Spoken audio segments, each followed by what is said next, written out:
jaguar king, looking like John Travolta. Yeah, this is teeth on the front of his head. It's an armed guard with a .357 Magnum, and we've seen lots of guards in the cities with M16s. Where the hieroglyphic staircase is located. This one over here is the longest information carved in stone in the whole Mesoamerica. The Yucatan Peninsula. We were at Copan yesterday. We've been to Tulum and Chichen Itza. Today we're in Honduras at Copan. As you have been hearing, each one of these Mayan sites have their own beauty. The main beauty of Copan compared to any one of the other Mayan sites is the kind of art that was developed in here that is unique of this specific region. In here, they do not develop what they call the low relief. In here, they develop a high relief or a deep carving. In some cases, these carvings were so deep that in one of the stelas you can cross or pull into and stick in between it, and it's also carved in the inside. The big question about this is try to create these pieces of art using only rock tools. The religious area. Around in a kind of an orange color, you can see a high-class residential areas, and each one of the dots will represent what we call a Mayan mount. When the archaeologists found this little hill and uncovered the dust and the rocks that are in the top part, they found the base of what it used to be in one time either a house or a temple. Each one of these mounts will represent that, either a house or a temple. Ate lunch in this lovely setting with wonderful music. Part of what we are going to be seeing today is going to be restored. Part of it is not going to be restored. The archaeologists have only worked as far as they know for sure how do the place used to look like, and only using the original materials. Also, they're talking about that certain areas will never be restored, because restoring in them will be like taking part of the history. So they're going to be living more or less what you can see in the place.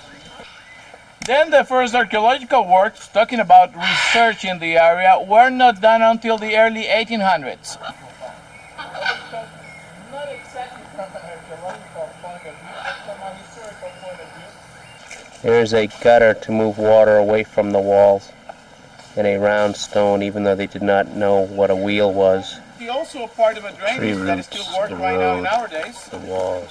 It go all the way, and they were needing this type of drainage to move the water away from them and take them back into the river. One mistake that a lot of the tourists also made when they arrived to a Mayan site is that they think that the rocks in the walls were able to be seen. All the walls were covered with stucco and painted with a lot of beautiful colors. Today you are going to be seeing in the museum that is located also in the site a restoration full site of a site that was found underneath the structures in the surface. It's known as Rosalila. This one will give you an idea of how this place used to look like during their classic period.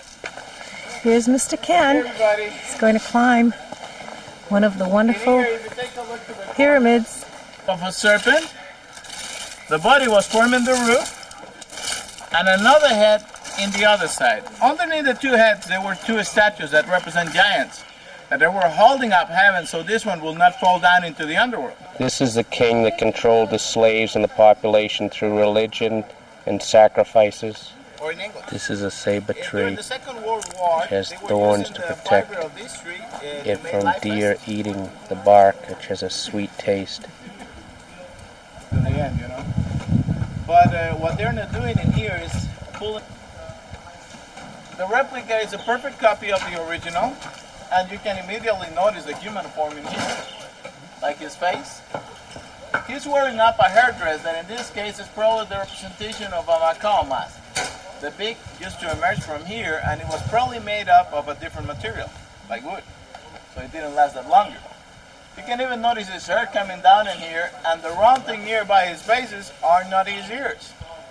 Those are earrings. Originally made out of jade, because they didn't use metal in here, not for jewelry, and not for tools. For tools they were using flint or obsidian, and for jewelry either seashells or jade.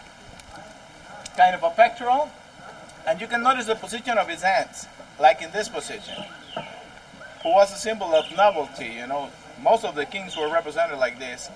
In this case, he's also using this position to hold a sector of power that have the shape of a two-headed serpent. You can see one eye in here, the upper jaw, and the lower jaw. It's like a profile of it with his open mouth. Two of them. The body's going down, up again, ending in the same shape in the other side. From the two faces, from the two open mouths, there's a face emerging. It's kind of eroded, you know, but it's a face emerging or coming out of it.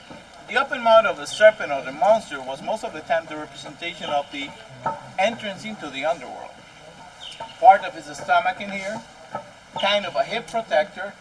These ones over here will represent shells. Shells that will produce a ceremonial sound when you walk, more like a rattle. Jade. Sometimes they were using jade, but these ones were shells. In here, you can also notice these designs. Anywhere you find this same type of designs will give the same meaning. Jaguar skin. His whole skirt was made out of that, out of jaguar skin. But don't misunderstand me, they were not only using leaf of trees or skin of animals to cover themselves. They learned how to weave, and some of the clothing were very similar to the Guatemalan clothing that we can find right now in our days. The reason is that the Guatemalan clothing is in fact Mayan women. 65% of the population in Guatemala are Mayan descendants. If you take a look around it, you can notice that this stela got what we call the four-way carving. The four faces of the stelas are carved. And in the very top part, we can find the hieroglyph that they call the introduction glyph. Here is low relief. It's, sorry about telling you that, nothing if you compare it to the pieces that you will be seeing of the late classic period.